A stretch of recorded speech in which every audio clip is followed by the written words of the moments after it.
Comúnmente creemos que la telepatía es el poder humano de controlar objetos o cosas con la mente.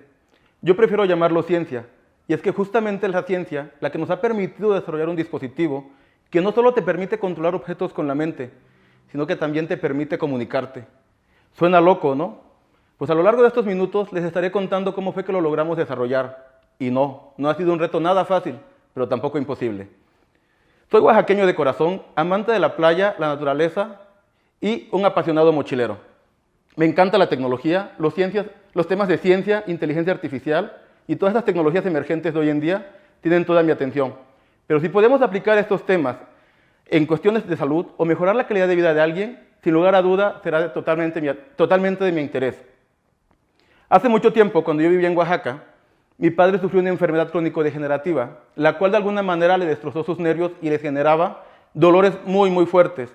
Y a pesar de que mi padre tenía la posibilidad de poder expresar sus dolores y de poder decirnos lo que le incomodaba, de poder decirnos cómo se sentía, y nos lo decía con palabras, con gritos, con llantos y demás, era muy frustrante para nosotros como familia el no encontrar la forma de cómo poder ayudarlo. Esa frustración fue la que hasta el momento me ha dejado como la necesidad de desarrollar algo para mejorar la calidad de vida de las personas justamente. A lo mejor no como médico, pero sí hacer que su calidad de vida sea mejor, ¿no? Es por esta razón que en el 2017 decidí estudiar la maestría en Ciencias de la Computación en el Tecnológico de León, en Guanajuato. Y pues hago mi proceso de admisión normal, hago exámenes, cursos, demás. Logramos el acceso a la universidad. Para poder titularnos nos exigen que realicemos un proyecto de investigación, el cual vamos a desarrollar a lo largo de 2 años, que es lo que dura la maestría. Generamos una tesis de este proyecto y posteriormente debemos defender el proyecto para obtener el grado en cuestión. La dinámica de trabajo es que los doctores o el grupo de investigadores que ya tienen en este tecnológico nos presentan a todos los nuevos estudiantes las propuestas de trabajo con las que ellos están realizando. Había temas muy interesantes, realmente muy interesantes justamente en el área tecnológica, de diferentes áreas, ¿no? Pero no había uno que sintiera yo que me apasionaría completamente para realizarlo, o que tuviera como mi interés al 100, decir, yo quiero hacer esto. Y es que yo decía, si voy a dedicar 2 años de mi vida a investigar y a trabajar, pues yo espero que esos 2 años sean en algo que me apasione y que pueda mejorar, que pueda aportar algo a mejorar la calidad de vida de alguien.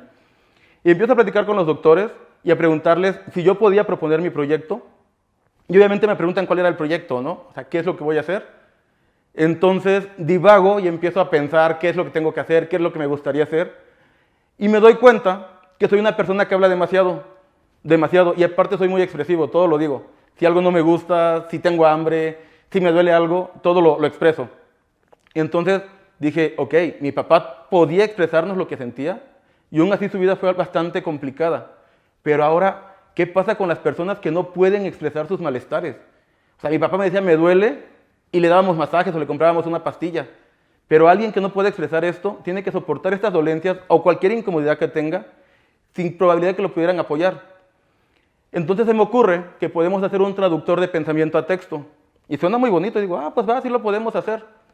Platico con los doctores y me dicen, brother, yo creo que estás loco, esto no se va a poder. O sea, no conocemos el cerebro, estamos años luz de que esto ocurra.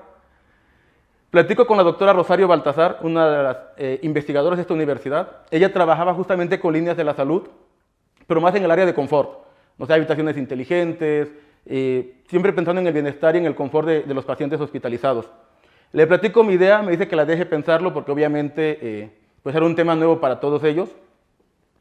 Empezamos pues, bueno, le doy el tiempo de que ella pueda como discernir si va a trabajar conmigo, si le interesa trabajar conmigo y si le interesa el proyecto que propongo.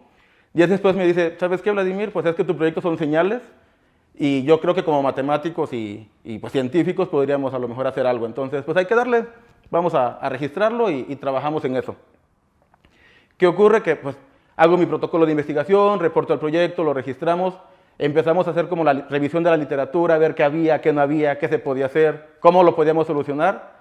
Y entonces empiezan los problemas porque de entrada no conocíamos el cerebro y en el grupo académico eran puros computólogos electrónicos.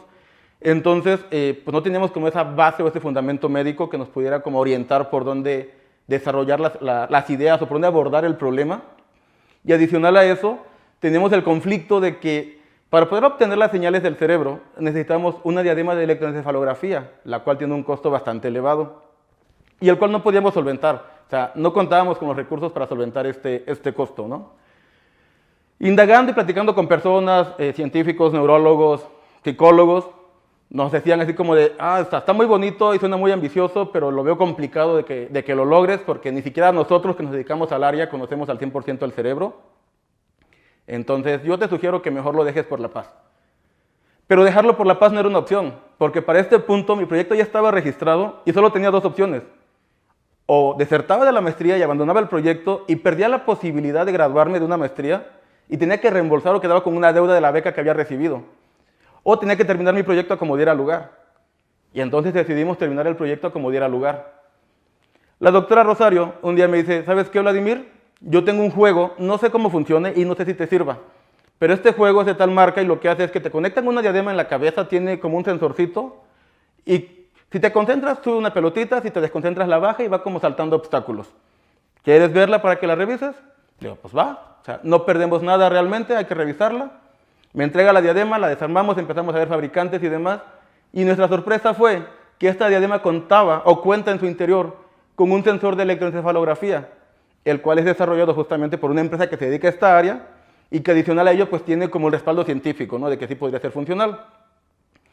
Entonces, en ese momento veíamos como una señal de sí lo vamos a lograr, sí lo vamos a hacer, porque al menos ya teníamos la forma de obtener las señales cerebrales.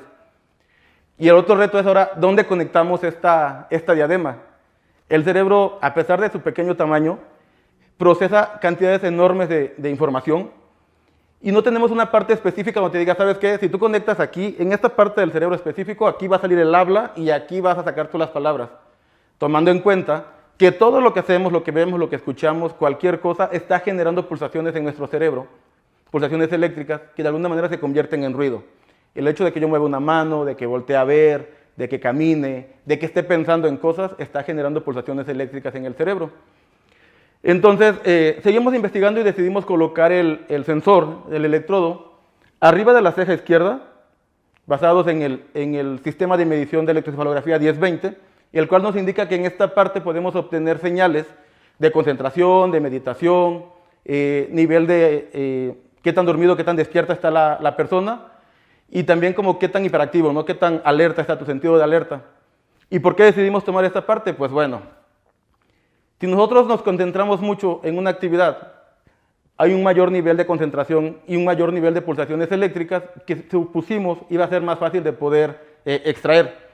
Entonces, desarrollamos un protocolo de experimentación, el cual lo conectamos, como habíamos mencionado, y empezamos a extraer las señales que nos estaba brindando el electroencefalograma. Para nuestra sorpresa, este electroencefalograma nos da las señales de 4 frecuencias, alfa, gamma, beta y teta, que por sí solas lo que hacen es saber qué tan dormido, tan despierto estás, saber tu señal de alerta, saber tu nivel de concentración y tu nivel de meditación a través pues, de frecuencias, ¿no? Entonces, dentro del entrenamiento ya teniendo esas señales, se genera una serie de algoritmos para eliminar todo el ruido que esto pudiera generar, o sea, todo el ruido del cuerpo humano natural, ¿no? El ruido que estamos viendo, el ruido de lo que estamos escuchando, el ruido del latido del corazón, o sea, todo, teníamos que eliminarlo para dejar la señal que hacía referencia a las palabras que a nosotros nos interesaban, o a la actividad que nos interesa de alguna manera extraer. Para lograr esto se le hacen preguntas al paciente, preguntas con respuesta muy obvia para un sí, preguntas con respuesta muy obvia para un no. Tarda 12 minutos la experimentación. A partir de ahí se obtiene una base de datos y estos se meten en un algoritmo de inteligencia artificial, el cual va a aprender cómo se comporta el cerebro humano cuando piensa en una palabra y cuando piensa en la otra. Y después de esta etapa viene la etapa de entrenamiento en tiempo real. Y este es el momento más emotivo e importante, porque es justamente aquí donde tú le haces preguntas al paciente y el paciente te las responde solamente pensando, así tal cual, solo con el poder de su mente. Tú le puedes preguntar si tiene hambre, si tiene sed, si le duele algo, si está incómodo, si hace calor, si hace frío, si te quiere, lo que quieras, mientras las respuestas sean sí o no, y el paciente te las va a responder pensando. Entonces, para este punto estábamos extasiados de lo logrado porque realmente era muy satisfactorio el poder haber encontrado una forma de brindar esta alternativa de comunicación, y lo mejor de todo es que era accesible económicamente y que no requeríamos de como más capacidades de las personas o del paciente, solamente que pudiera pensar, que estuviera consciente de lo que ocurría a su alrededor y que el paciente pudiera ver o escuchar. O sea, no necesitábamos más. Hay otros trabajos de investigación que han intentado de alguna manera el traducir el pensamiento a texto. Cito a la Universidad de Bremen en Alemania. Ellos diseñan un proyecto al que llaman Brain to Text, el cual lo que hace es, te abren el cerebro, te abren el cráneo y conectan una malla de electrodos directamente en el cerebro. Y entonces lo que hacen, obviamente con inteligencia artificial, pues intentan aprender cómo se está comportando el cerebro cuando estás traduciendo palabras. Lo exponen a más palabras y entonces 8 de cada 10 palabras se clasifican correctamente, pero ya cuando nos vamos a cientos o a miles, decrece un 60% la clasificación correcta.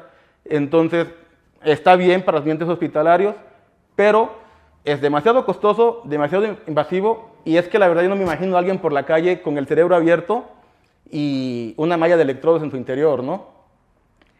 En México tenemos el INAOE, que ha desarrollado un proyecto al que llaman Habla Imaginada, el cual justamente, como lo dice su nombre, lo que pretenden es que te puedas comunicar sin hablar. Y entonces utilizan un paradigma que llaman potenciales visuales evocados. ¿Esto qué quiere decir? Que a través de la vista y de las acciones de la vista, el algoritmo puede saber la actividad cerebral que se está procesando y entonces asignan movimientos de los ojos a palabras. Si volteo hacia la izquierda, a ver hacia la izquierda, entonces dicen, ok, quiere izquierda. Si volteo a ver hacia la derecha, entonces el algoritmo dice, quiere derecha. Y también está padre, tienen una clasificación del 80%, entonces es bastante aceptable, pero pues también es como un tanto costoso y dependemos de la vista del paciente para poder hacer la experimentación. Platicando del proyecto y dándole divulgación y demás, un día me contacta un hospital de aquí de León y me dice, oye, ¿sabes qué? Tu proyecto me interesa. ¿Crees que lo podamos hacer o aplicar en pacientes en coma? Yo creo que sí. Los requerimientos es que esté vivo y que tenga conciencia. Entonces, después de trámites burocráticos y demás, logramos acceder a un paciente en coma para hacer la experimentación. Por tema de pandemia y demás, no hemos podido acceder a más pacientes hasta este momento, pero hay resultados muy alentadores y que nos indican que en algún momento, muy probablemente podamos comunicarnos con un paciente que se encuentre en situación de coma. Imaginemos un panorama drástico, donde tenemos un familiar internado en coma, al que no podemos decirle qué tanto lo amamos, al que no podemos pedirle perdón por cualquier detalle, al que no podemos preguntarle cómo se siente, al que no podemos preguntarle nada y saber siquiera si nos está escuchando o saber siquiera si es consciente de lo que ocurre a su alrededor. Si nosotros tuviéramos la oportunidad de aplicar este algoritmo y este dispositivo, para los familiares sería sin lugar a dudas un cambio drástico y nos permitiría estar como más en paz y más acercados a nuestros pacientes. Pero no vamos a hablar de nosotros, hablemos de nuestro paciente. Imaginemos que tú estás en situación de coma. Estás encerrado en tu cuarto contigo mismo. Tienes 2 meses encerrado en tu cuarto. No puedes hablar con nadie. No puedes expresar nada. No puedes decir si te duele la cabeza, si tienes hambre, si tienes calor, si te cae mal la vecina. No puedes decirle a tu ser amado que tanto lo amas. O sea, no puedes expresar nada. Es frustrante, ¿verdad? Entonces, seguiremos trabajando para que el dispositivo que hemos creado sea una realidad y cada vez más tangible y así poder llegar a cambiar el mundo y la vida de todas las personas que estén pasando por esta situación. Gracias.